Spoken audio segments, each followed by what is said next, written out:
Hey, everyone. I'm Mia, and I run my own art gallery in downtown Portland. The paintbrush in my hand glides over the canvas, adding final details to a hazy skyline. This piece needs to be perfect. Mia, have you seen these numbers? They're incredible. Evelyn bursts into my gallery, waving her tablet with an enthusiasm that clashes with my tranquil workspace. My best friend is a whirlwind, as always. That's great, Eve, but I'm kind of in the zone right now. Earth to Mia. Evelyn plants herself squarely in front of me. The Portland Art Festival is in 2 months. Unique exposure. Before I can respond, my phone buzzes. I glance at the screen. The Hamilton Gallery just emailed me, I say, stunned. They're considering my work for their summer exhibition. That's amazing. Evelyn says, her excitement contagious. We should celebrate. Your dad would be so. Don't, I cut her off, setting down my brush. Last time I shared good news with him, he turned it into a lecture about real jobs versus hobbies. Still at it, huh? Evelyn sighs. And your stepmom. 15 years of passive-aggressive comments. You'd think she'd run out by now. I wipe paint off my hands. Yesterday she posted photos from Nathan's graduation. Tag everyone, except me. My phone buzzes again. This time it's my mom. Hey, sweetie, she chirps. Just closed a huge deal on that waterfront property. Want to grab lunch? Can't today, Mom. I'm finishing pieces for a potential exhibition. The Hamilton Gallery. I'm so proud of you, honey, Mom says warmly. You've built something real here, despite what certain people say. Her words bring a smile to my face. Mom rebuilt her real estate career after Dad left. I learned resilience from the best.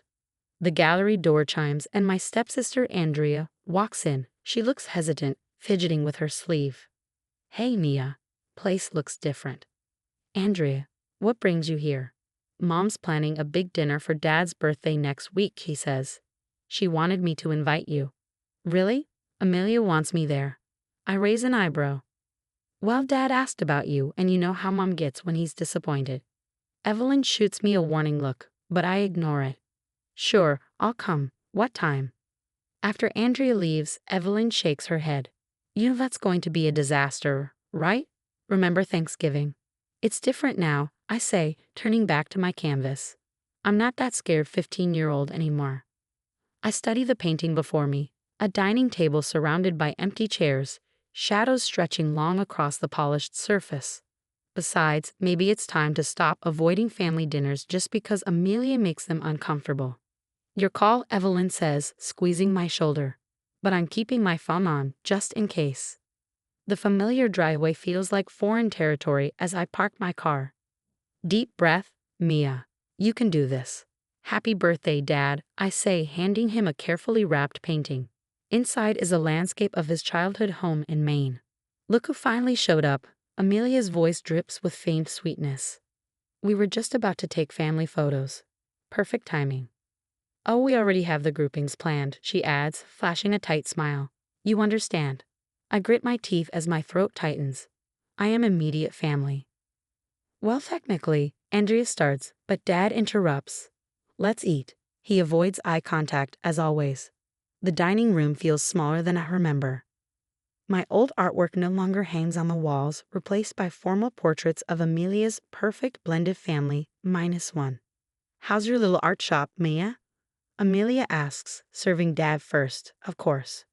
Gallery, I correct her, and it's doing well. Actually, I'm being considered for. Mom, show her the renovation plans. Nathan interrupts. Amelia's smile widens. Oh yes, we're finally updating the house. Starting with that old bedroom upstairs. My stomach drops. My bedroom. Well, it's been empty for years, Amelia says, her tone casual. Nathan needs a gaming room, and since you're never here. That's my childhood room, I interrupt, my voice trembling. Honey, let's be realistic, Amelia replies, her words slicing through me. You don't belong here anymore. This is our family now. The words hit like a physical blow. I glance at Dad, silently begging him to say something, anything. He stares at his plate. James, I plead, my voice cracking. Dad. He finally looks up, but his response is colder than I expect. Nothing. I mean, she's not wrong. You're basically a stranger who shows up sometimes, Nathan adds with a shrug. I stand abruptly, my chair scraping loudly against the floor. 15 years, I say, my voice shaking. 15 years I've tried to be part of this family. I've shown up for every holiday, every celebration, swallowed every backhanded compliment. Mia, you're being dramatic, Amelia starts. No, I snap, tears threatening to spill. I'm being erased, and you? I turn to Dad. You just sit there. Like always. Later that night, Evelyn shows up at my apartment, armed with wine and her laptop.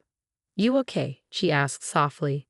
No, I admit, sinking onto the couch. But I will be. Evelyn flips open her laptop. So remember when you said Amelia seemed weirdly interested in your dad's business accounts? Yeah, I frown. Well, I did some digging. My agency handles social media for several construction companies, including your dad's competitors. Look at these contract dates. I lean in, my stomach twisting as I scan the screen. These are Dad's project bids. How did they get this information? Exactly, Evelyn says grimly. And look who accessed the system. She clicks, and there it is, Amelia's login. Downloading confidential files, Evelyn continues. Days before each lost bid, she's been sabotaging him. My hands tighten into fists. What else did you find? Evelyn's eyes narrow. Plenty. Want to see. Broken silence. Piece number 7. I step back from the canvas, hands stained with dark oils. The painting depicts a man drowning in papers while a shadowy figure pockets his wallet. Mia, your 2 o'clock collector is here, my assistant calls. Coming. I wipe my hands, catching a glimpse of Evelyn's latest marketing report on my desk. Gallery visits up 200% since the new series launched. My phone buzzes. It's Mom. You sitting down, sweetheart? Her text reads, remember that lake house property in your dad's portfolio? Amelia just listed it for sale. What? I whisper aloud. Dad loved that place. She had power of attorney, Mom explains when I call her. Apparently, James has been too busy to handle these matters. I barely have time to process this when a text from Andrea arrives. Can we talk somewhere private? An hour later, Andrea is trembling in my studio. I can't eat without her commenting on calories, she says, her voice cracking. Nathan records me at dinner and threatens to post it online if I don't cover for Mom's business meetings. Business meetings? I echo. Andrea nods. She uses Dad's office after hours. Last week, I saw her shredding documents. Nathan caught me looking. She pulls up her sleeve, revealing finger-shaped bruises. He did this? I ask, horrified. Mom said I was being dramatic when I told her, like she always does. My phone lights up with a message from Evelyn. Found something big. Check your email. Andrea, I say gently, stay here as long as you want. I need to handle something. Opening Evelyn's email, I feel my stomach churn. Screenshots of bank transfers flash across the screen, each coinciding with Dad's lost contracts, all leading to an offshore account. Evelyn explains over speakerphone, your stepmom's been busy.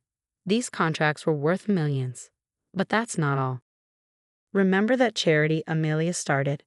Evelyn says, her tone sharp as she taps on her laptop. It's a shell company.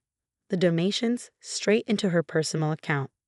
My hands shake as I open another email, this one from the Hamilton Gallery. We're thrilled to feature your Silent Table series as our summer centerpiece. Success. Real success, not through lies, manipulation, or theft, but through actual work. A text from Andrea lights up my phone. Mom's looking for Dad's corporate passwords. Says it's for the audit next month. I glance at the evidence filling my laptop. Bank documents, Andrea's bruises, Nathan's threats, and Dad's distant silence. Evelyn, I say, my voice firm. Remember that marketing plan? Let's do it. But first, I forward the incriminating documents to my secure email and call Mom. Hey, those real estate records you mentioned, I need copies, especially anything with Amelia's signature on it.